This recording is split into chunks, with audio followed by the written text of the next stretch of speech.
Joining me now, Congressman Tom Price, Republican of Georgia.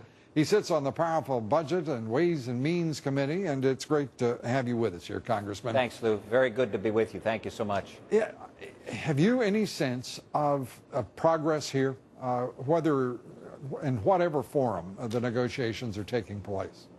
Well, I think talking is progress, actually, but as you mentioned, the two sides are very far apart. It's not that we don't like the president's programs and what he's done, it's that they don't work. And what we need to do as it relates to this debt ceiling, because this is an issue that has to be addressed, is to get some fundamental reforms so we get our government, our nation back on a path to a balanced budget and then be able to pay off the debt. This is one of those few times when you've got the amount of political will of both sides to get this done. I hope that will result in positive reforms. Positive reforms. Will such reforms include revenue, as it is being styled by the Democratic leadership, or will there be an absolute insistence of no new taxes on the part of the Republicans? No, the American people know, and you know, Lou, that we're not in this situation because the taxes are too low. We're in this situation because government spends too much money. The last 3 years, we've had deficit spending of $1.4, $1.4, and $1.6 trillion.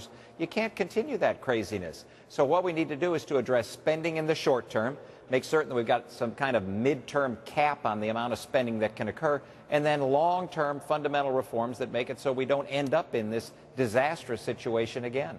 The debt ceiling, what is going to happen? Will there be an absolute insistence, period, no negotiation, that there will be a commensurate reduction in federal spending to whatever increase there is in the debt ceiling?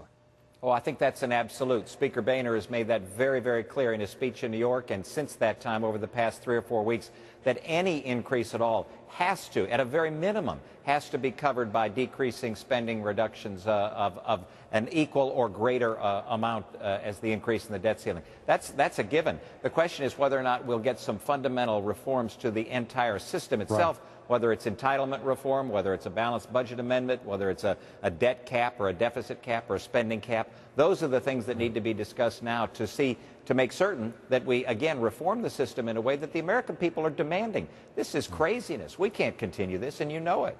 I couldn't agree with you more on that issue, I assure you, Congressman. The president, the CEO of the U.S. Chamber of Commerce, in your neck of the woods in Atlanta, Georgia, is saying yes, that basically the chamber is going to work to get rid of any congressman. Here's what he said. I mean, it was sort of artfully said. He said, what will be the consequences of not voting for the increase in the debt ceiling? He says, we will get rid of you. His office has since said that he was saying that in a jocular manner. Right. But jocular are served up on a silver tray. The meaning is the same, isn't it? Well, he's kind of walked that back a bit. But I'll tell you, our constituents aren't the businesses of this land. Our constituents are the folks across this great country who don't have jobs. And they don't have jobs because of government policy.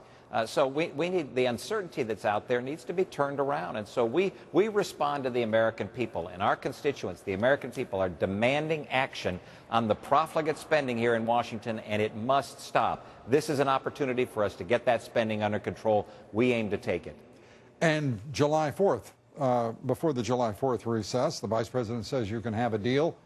What's your best target date? Well, that'd be wonderful. I doubt that it will occur at that point. Washington, as you well know, responds to crunch times, and the crunch time, as defined by the Secretary of the Treasury at this point, is August 2nd. I don't think the Secretary of the Treasury did himself or anybody any favors by changing the date from May 16th to August 2nd. All that did was give ammunition to those individuals who say, see, we told you it wasn't a hard deadline anyway. Yep. But I think we'll probably be pushing mid to late July, if I had to say, at the earliest. We appreciate it. Congressman Tom Price, thank you so much for being with us.